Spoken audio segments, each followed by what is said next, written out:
Trump की जीत के बाद पूरी दुनिया में कयास लगाए जा रहे हैं कि अब क्या होगा। 3 चीज़ें होने वाली हैं। एक तो ट्रंप की जीत के बाद पूरी दुनिया की जो राइट विंग है उसमें खुशी है। लेफ्टिस्टों के यहाँ मातम सा छाया हुआ है, जैसे कि लेनिन, मार्क्स और मावे के चेलों का मोक्ष सा हो गया है। वैसे कन्फ्यूशियस बहुत अच्छे महापुरुष थे, लेकिन उनके चेलों ने लेनिनवाद, मार्क्सवाद, माओवाद के नाम पर जो फसाद फैलाया है वो भूल गए कि कन्फ्यूशियस जिन्होंने समाजवाद का, साम्यवाद का, एकता का, समानता का दर्शन दिया, वो कन्फ्यूशियस के चेहरे तो कन्फ्यूज हुए पड़े हैं ट्रंप की जीत के बाद, क्योंकि राइटिस्ट लोगों के जलवे हैं, उनके यहाँ दिवालियाँ मनाई जा रही हैं। दूसरा, America first, American first, nation first, ये जो पूरी दुनिया में राष्ट्रवाद का जो पूरा जलवा था, अब मैं उसको थोड़ा सा खराब शब्द नहीं बोलूँगा, मैं ये कहूँ कि राष्ट्रवाद का उन्माद सा छा रहा है, क्योंकि हम तो प्रकृति के, संस्कृति के उपासक। देखो कितना सुंदर सा फूल है, हम तो पूरी दुनिया को फूलों की तरह ऐसे मुस्कुराता हुआ देखना चाहते हैं। इसलिए मैं कहूँगा राष्ट्रवाद का उन्माद नहीं, राष्ट्रवाद का प्रसाद, उससे पूरी दुनिया में खुशी है कि भाई जो बात स्वामी रामदेव करता था, जो बात आत्मनिर्भर भारत की मोदी जी करते थे, जो वही बात अब तो ट्रंप भी कह रहे हैं, made in America, made by Americans, और अमेरिकन्स ही मिल करके एक नया अमेरिका बनाएंगे। पूरी दुनिया के लोगों ने अमेरिकन्स के हक भी काफ़ी छीन लिए थे।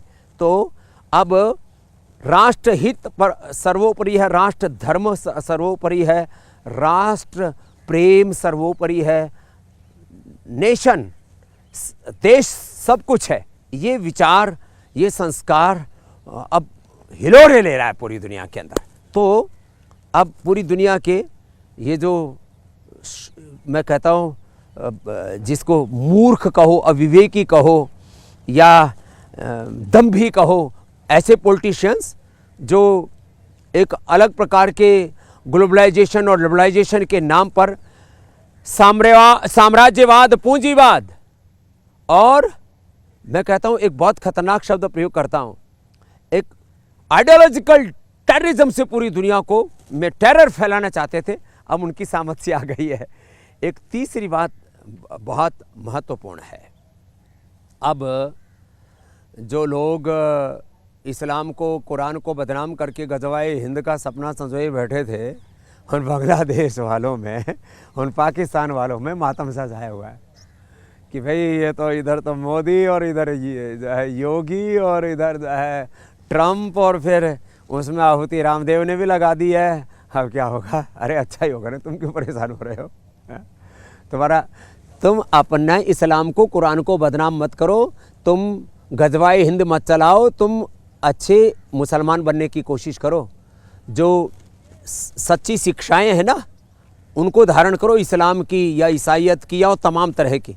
अब देखो, ठीक है, ईसाइयों ने भी पाप किया था एक वक्त, 150 से ज़्यादा देशों पर रिलीजियस और पॉलिटिकल कॉलोनाइजेशन स्थापित किया था उन्होंने।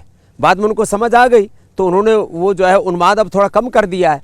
अब मुसलमानों को भी ये समझना चाहिए, अपने देश को संभालो, अपने जीवन को अच्छा बना लो, दूसरों को काफिर कह करके उनका कत्ले आम जो है सिरतन से जुदा, ये सब चीज़ों में मत पड़ो। तो पूरी दुनिया को प्यार मोहब्बत से ही आगे बढ़ाना पड़ेगा। तो मुझे लगता है अब इजराइल के चारों तरफ भी कुछ नया होने वाला है, यूक्रेन और रसिया के बीच में भी कुछ नया होने वाला है, और भारत, चीन, रसिया, भारत ने एक बढ़िया संतुलन बनाया, समत्वम योग उच्यते।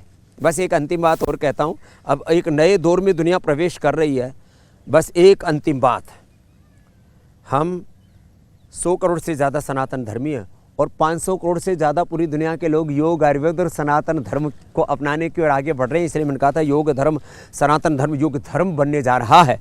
बस इसमें एक ही काम करना, आप योग को, आयुर्वेद को, सनातन धर्म को जीना शुरू कर दो। राम, कृष्ण, हनुमान, शिव की तरह रामत्व को, कृष्णत्व को, शिवत्व को, माँ भवानी भगवती की दिव्यता को, देवत्व को धारण करना शुरू कर दो।